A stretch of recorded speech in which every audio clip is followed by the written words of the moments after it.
ألفا سنة المنسق العام للتحالف الوطني لدعم القضية الفلسطينية في السنغال. وهذه الفعالية نظمتها التحالف بالتعاون مع القوى الحية داخل الوطن السنغالي بما فيها الرموز الدينية والتجمعات للمجتمع المدني، وكذلك بعض المؤسسات التي تعمل في حقوق الإنسان. رأينا ضرورة تنظيم يوم أو وقفة تضامنية مع الشعب الفلسطيني، هذا هو السبب الأساسي لتنظيم هذه التظاهرات.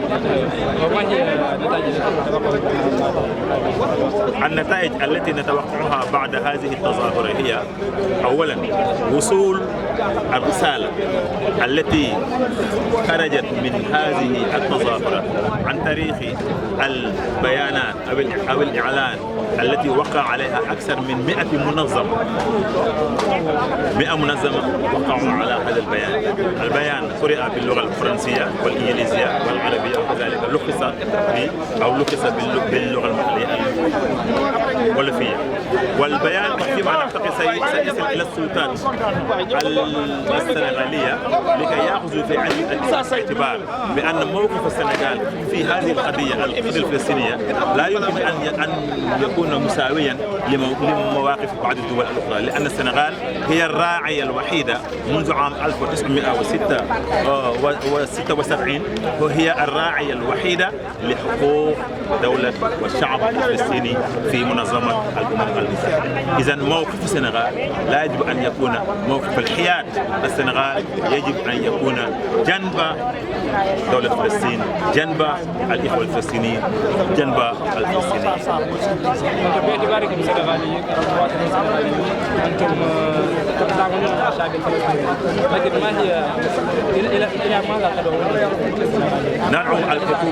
ندعو الحكومة السنغالية إلى أن يأخذ موقفا مستندا للشعب الفلسطيني بكونه الراعي الوحيد لحقوق الشعب الفلسطيني في الأمم المتحدة.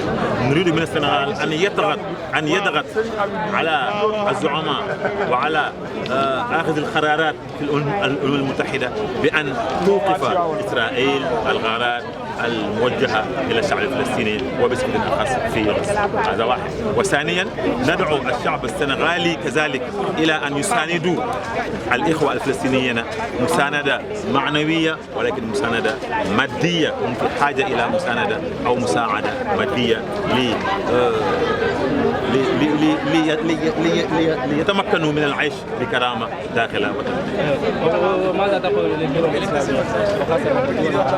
لا، أنا من الذين يعارضون أن ندعو الدول العربية. أنا أقول ندعو الدول الإسلامية. أما الدول العربية فندعو شعوبها لا حكامها. نحن ندعو شعوب الدول العربية وشعوب الدول الإسلامية إلى أن يقفوا وقفة رجل واحد أمام حكامهم لكي يعرفوا بأن شعوب الدول الإسلامية شعوب مساندة للقضية.